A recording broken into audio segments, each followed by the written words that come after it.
പല്ല് എടുത്തതിന് ശേഷം എന്തെല്ലാം ശ്രദ്ധിക്കണം? നമ്മൾ ആദ്യം നോക്കേണ്ടത് പല്ലെടുക്കാനുണ്ടാകുന്ന സാഹചര്യമാണ്.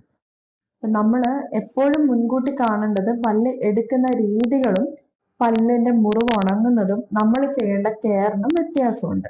ഇപ്പൊ പല്ല് നമ്മൾ ചെറിയൊരു വേദന വന്നു, പല്ലിനെ രക്ഷപ്പെടുത്താൻ പറ്റാത്ത കണ്ടീഷനാണ്, അതുകൊണ്ട് പല്ല് നമ്മൾ റിമൂവ് ചെയ്യുന്ന കണ്ടീഷൻസ് ഉണ്ടെങ്കിൽ അന്നത്തെ ദിവസം തരിപ്പിച്ചതിന് ശേഷം നമ്മൾ പല്ലെടുക്കുന്നു.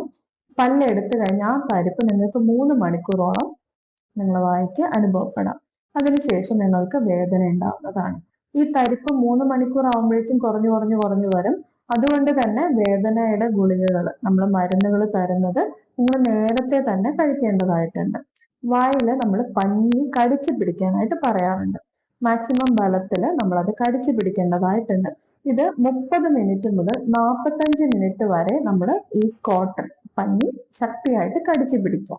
അതുവരെ വരുന്ന ഉമിനീര് നമ്മൾ തുപ്പാതിരിക്കുക എന്നാണ് പറയുക. അതിൽ ബ്ലഡ് സ്റ്റെയിൻസ് അധികം ഇല്ലെങ്കിൽ നിങ്ങൾ അത് ഇറക്കുക തന്നെ ചെയ്യാനായിട്ട് ശ്രദ്ധിക്കാം.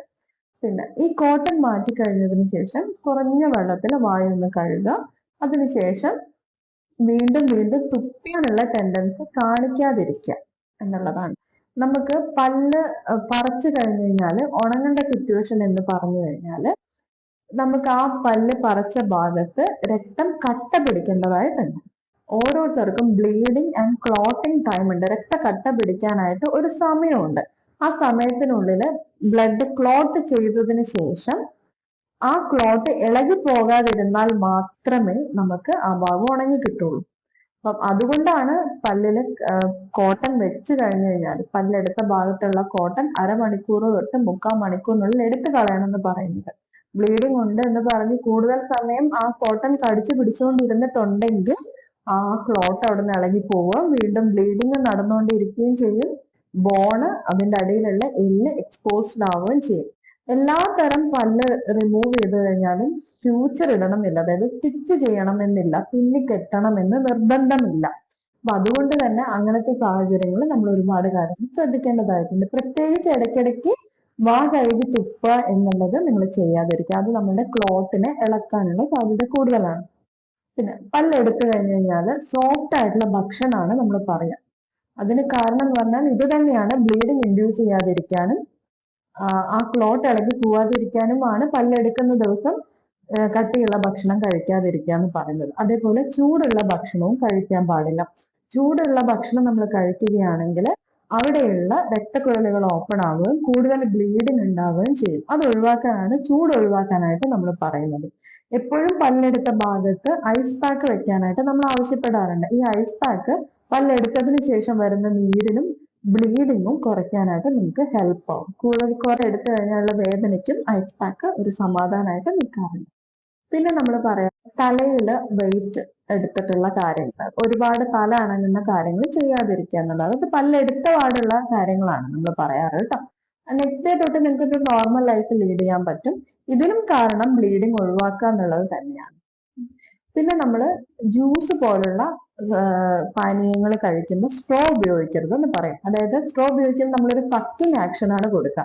ഈ സക്കിങ് ആക്ഷനിൽ ഈ ക്ലോട്ട് മൂവ് ചെയ്യാനുള്ള സാധ്യത കൂടുതലായതുകൊണ്ടാണ് ജ്യൂസ് കഴിക്കുകയാണെങ്കിൽ നിങ്ങൾ സ്ട്രോ ഉപയോഗിക്കരുത് എന്ന് പറയുന്നത്. അതുപോലെ മുകൾ ഭാഗത്തെ പല്ലുകളാണ് എടുക്കുന്നതെങ്കിൽ നമ്മൾ അവിടെ സൈനസ് ഉള്ളത് കൊണ്ട് തന്നെ നമ്മൾ ശക്തിയായിട്ട് മൂക്ക് ചീറ്റരുതെന്നും വലിക്കരുതെന്നും ഒക്കെ നമ്മൾ പറയാറുണ്ട്.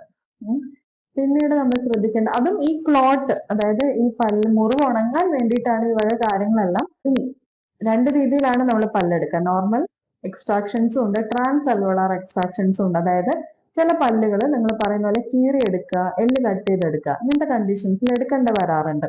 അങ്ങനത്തെ സമയത്ത് നമ്മൾ എന്തായാലും പല്ല് ആ മുറിവിന് നമ്മൾ തുന്നിട്ട് കൊടുക്കും, സ്റ്റിച്ച് ചെയ്തിട്ടാണ് വിടുക. ഇങ്ങനത്തെ കണ്ടീഷനിൽ നീര് നന്നായിട്ടുണ്ടാവും.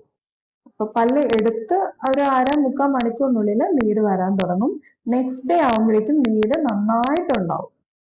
ആ കണ്ടീഷൻസിൽ നിങ്ങൾ ഭയപ്പെടേണ്ടതില്ല. ഇത് ബോഡിയുടെ ഒരു ഹീലിംഗ് പ്രോഗ്രാമാണ്. ഓക്കെ, എല്ലിൽ നമ്മൾ എവിടെ തൊട്ടിട്ടുണ്ടെങ്കിലും നീര് വരും. അത് ഹീലിംഗിന്റെ ഭാഗമായിട്ടാണ്. അത് 7 മുതൽ 14 ദിവസത്തിനുള്ളിൽ ആ നീര് കുറയുന്നതായിരിക്കും. പിന്നെ നിങ്ങൾ ശ്രദ്ധിക്കേണ്ട കാര്യം എന്ന് പറഞ്ഞു കഴിഞ്ഞാൽ, നീര് വന്നു കഴിഞ്ഞു കഴിഞ്ഞാൽ നിർബന്ധമായിട്ടും ഐസ് പാക്ക് വെക്കുക എന്നുള്ളത് നിർബന്ധമാണ്. ആ ഒരു ദിവസത്തേക്ക് നമ്മൾ ഐസ് പാക്ക് വെക്കേണ്ടതായിട്ടുണ്ടാവും. പിന്നീട് കാണാറുള്ളത് പല്ല് എടുത്ത ഇഞ്ചക്ഷൻ എടുക്കുന്ന ഭാഗത്ത് നെക്സ്റ്റ് ഡേ മുതൽ ഒരു അൾസർ ഉണ്ടാവാറുണ്ട്. അത് എല്ലാവർക്കും ഇല്ല, അധികം പേർക്കും കാണാറുണ്ട്. പിന്നെ പല്ലെടുത്ത് കഴിഞ്ഞ് നേരെ പോയിട്ട് കിടക്കുന്ന ഒരു ഹാബിറ്റ് അത് ഉണ്ടാവാതിരിക്കുക. പല്ലെടുത്ത് കഴിഞ്ഞാൽ നിങ്ങൾക്ക് നോർമലി ഇരിക്കാം. പോയി കിടക്കുമ്പോൾ നിങ്ങൾ ഈ പറഞ്ഞ പോലെ തലയിലേക്കുള്ള ബ്ലഡ് പ്രഷർ കൂടുതൽ ബ്ലീഡിങ് ഉണ്ടാക്കുകയൊക്കെയാണ് ചെയ്യുക. അപ്പൊ അങ്ങനെ കിടക്കാതിരിക്കുക എന്നുള്ളതാണ് നമ്മൾ നോർമലി പല്ലിന് സ്റ്റിച്ചർ ഇട്ട് കഴിഞ്ഞ് കഴിഞ്ഞാല്, പല്ല് സ്റ്റിച്ച് ചെയ്ത് കഴിഞ്ഞാൽ, തുന്നലിട്ട് കഴിഞ്ഞ് കഴിഞ്ഞാൽ 7 മുതൽ 10 ദിവസം കഴിഞ്ഞ ശേഷമാണ് തുന്നലെടുക്കുക. നമ്മൾ പല്ല് പറിച്ചു കഴിഞ്ഞ് 24 hours കഴിഞ്ഞു കഴിഞ്ഞാൽ ഇളം ചൂടുവെള്ളത്തിൽ ഉപ്പിട്ടിട്ട് ഗാർഗിൾ ചെയ്യണോ, അല്ലെങ്കിൽ ഡോക്ടർ പ്രിസ്ക്രൈബ് ചെയ്ത് തന്നിട്ടുള്ള മൗത്ത് വാഷ് യൂസ് ചെയ്യാനോ ആയിട്ട് നിങ്ങളോട് പറയും. അതുവരെ 24 hours വരെ നമ്മൾ ഒരുപാട് വെള്ളം ഉപയോഗിച്ചിട്ട് ആ ഏരിയ കഴുകാതിരിക്കുക എന്നുള്ളതാണ് നമ്മൾ ശ്രദ്ധിക്കേണ്ട വേറെ. പല്ലെടുത്തു കഴിഞ്ഞാൽ ബ്ലീഡിങ് സ്വാഭാവികമാണ്. ചെറിയ തോതിൽ ബ്ലഡ് വന്നുകൊണ്ടേയിരിക്കും. അവിടെ നമ്മൾ നാവ് കൊണ്ട് തൊടുക, കൈ കൊണ്ട് തൊടുകയൊക്കെ ചെയ്തു കഴിഞ്ഞാൽ ആ ബ്ലീഡിങ് വരുന്നത് കൂടുതലാവുള്ളൂ. അപ്പോൾ അമിതമായി നിൽക്കാത്ത രീതിയിൽ ഒഴുകുന്നുണ്ടെങ്കിൽ എന്തായാലും നിർബന്ധമായി നിങ്ങൾ ഡെന്റിസ്റ്റിനെ സമീപിക്കണം. അതല്ലാത്ത രീതിയിൽ ചെറിയ ബ്ലീഡിങ് കണ്ടു കഴിഞ്ഞാൽ തുപ്പിക്കൊണ്ടിരിക്കുക, അതേപോലെ നാവ് കൊണ്ട് തൊട്ടുകൊണ്ടിരിക്കുക, ഇടയ്ക്കിടയ്ക്ക് ഇങ്ങനെ നോക്കിക്കൊണ്ടിരിക്കുക, ഇതൊന്നും ചെയ്യേണ്ട കാര്യമില്ല. അതെല്ലാം നിങ്ങളൊരു ഐസ് പാക്ക് വെക്കുമ്പോൾ ശരിക്കും പറഞ്ഞാൽ അത് നിന്നോളും. അപ്പം ഓവർ വറീഡ് ആവാതിരിക്കുക പല്ലെടുത്ത് കഴിഞ്ഞാൽ. പിന്നെ ഏത് സാഹചര്യത്തിലാണ് പല്ലെടുത്തത് എന്നുള്ളതാണ് നിങ്ങൾ നോക്കേണ്ടത്. ഒരുപാട് പഴുപ്പുള്ള സാഹചര്യത്തിലാണെങ്കിൽ ഉണങ്ങാൻ നിങ്ങൾക്ക് കൂടുതൽ സമയമായിട്ട് വേണ്ടി വരും. പ്രിസ്ക്രൈബ്ഡ് ആയിട്ടുള്ള മെഡിസിൻസ് എന്തായാലും കഴിക്കുക. ആന്റിബയോട്ടിക്സും കാര്യങ്ങളും എന്തായാലും ഡോക്ടേഴ്സ് തരും. അത് നിർബന്ധമായും ഡോസ് കിട്ടാതെ തന്നെ കഴിച്ചു കഴിഞ്ഞാൽ നിങ്ങൾക്ക് കൂടുതൽ ബുദ്ധിമുട്ടില്ലാതിരിക്കും. Thank you.